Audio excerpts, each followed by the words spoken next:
अस्सलाम वालेकुम, कैसे हैं आप सब। मैं हूं महविश और आप देख रहे हैं taste of life. Vegetable pulao restaurant style का आप घर पर कैसे बना सकते हैं, किन चीज़ों का आपको ख्याल रखना है कि आपकी सब्जियों का कलर ख़राब ना हो, डिटेल में इस पर बात करेंगे। वीडियो को पूरा देखिएगा। आए रेसिपी को स्टार्ट कर लेते हैं। वेजिटेबल पुलाव बनाने के लिए हमें हाफ कप ऑयल चाहिए होगा और एक प्याज है मेरे पास, जिसको मैंने इस तरह चॉप करके पहले से रखा हुआ है, ये डालेंगे। ज़्यादा आपने नहीं पकाना है, बस इतना पकाना है कि प्याज का कलर हल्का सा लाइट ब्राउन हो जाए। आप देख सकते हैं प्याज का कलर हमारा लाइट ब्राउन हो चुका है। बस आपने इतना ही ब्राउन करना है, ज़्यादा ब्राउन आपने नहीं करना है, वरना आपका जो वेजिटेबल पुलाव है वो बहुत डार्क कलर का बनेगा और जो बिल्कुल भी अच्छा नहीं लगेगा।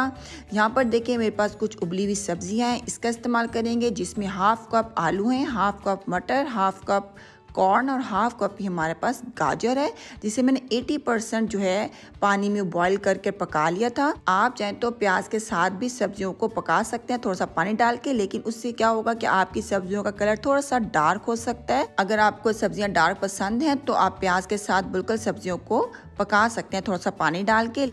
और मैंने इन सब्जियों का इस्तेमाल किया, आप कोई भी सब्जी इसमें ऐड कर सकते हैं जो भी आपको पसंद हो अपने वेजिटेबल पुलाव बनाने के लिए। मसालों में 1 टेबलस्पून नमक चाहिए होगा और 1 टीस्पून भरकर ब्लैक पेपर का इस्तेमाल करेंगे। तो 2 टेबलस्पून लेमन जूस ऐड करेंगे। लेमन जूस का इस्तेमाल आपने ज़रूर करना है, ये बहुत इंपॉर्टेंट है। जब आप लेमन जूस डालेंगे आप देखिएगा आपकी जो वेजिटेबल्स का कलर है ये बिल्कुल भी ख़राब नहीं होगा, बिल्कुल फ्रेश रहेगा। जब आपका वेजिटेबल पुलाव बनेगा तो आपने लेमन जूस का इस्तेमाल ज़रूर करना है। थोड़ा सा मसालों के साथ वेजिटेबल्स को पका लेंगे। अब इसमें 3 गिलास भरकर पानी ऐड करेंगे और यहाँ पर देखेंगे 2 गिलास मेरे पास चावल हैं, जिनको मैंने धोकर भिगोकर पहले से रखा हुआ था, ये ऐड कर देंगे। रेशियो आप पानी की यही रखिएगा, जितने आपके चावल से 1 गिलास ज़्यादा आप पानी ऐड कर देंगे तो आपके चावल बहुत एक्यूरेट बनेंगे। अब आँच को हम मीडियम कर देंगे, मीडियम आँच पे इस चावलों को पकने देंगे। देगची को आपने कवर नहीं करना है, अगर आप कवर करके चावलों को कुक करेंगे तो आपके चावल बहुत ओवर कुकड हो जाएंगे और चिपक जाएंगे आपस में, तो इस चीज़ का आप ख्याल रखिएगा। आप देख सकते हैं चावलों को पकते हुए तकरीबन 15 मिनट हो चुके हैं, पानी तकरीबन खुश्क हो चुका है।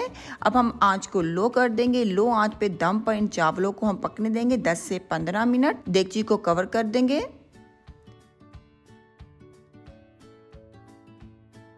तकरीबन 10 मिनट हो चुके हैं और आप देख सकते हैं हमारा वेजिटेबल पुलाव बिल्कुल तैयार है। कितने खिले खिले चावल बने हैं और वेजिटेबल का कलर आप देखें बिल्कुल भी ख़राब नहीं हुआ है, क्योंकि हमने इसमें लेमन जूस का इस्तेमाल किया था और प्याज के साथ ज़्यादा हमने अपनी वेजिटेबल को नहीं पकने दिया था, इसलिए हमारा जो वेजिटेबल का कलर है वो बिल्कुल भी ख़राब नहीं हुआ है। उम्मीद करती हूँ आज की ये मज़ेदार रेसिपी आपको अच्छी लगी होगी। अगर आप न्यू है मेरे चैनल पर तो चैनल को सब्सक्राइब कर लें और अगर वीडियो अच्छी लगी इसको लाइक करें, फ्रेंड्स के साथ शेयर करना बिल्कुल ना भूलिएगा। इंशाल्लाह नेक्स्ट टाइम मिलेंगे एक नई रेसिपी के साथ। अपना बहुत ख्याल रखिएगा, मुझे दुआ में याद रखिएगा। अल्लाह हाफिज़।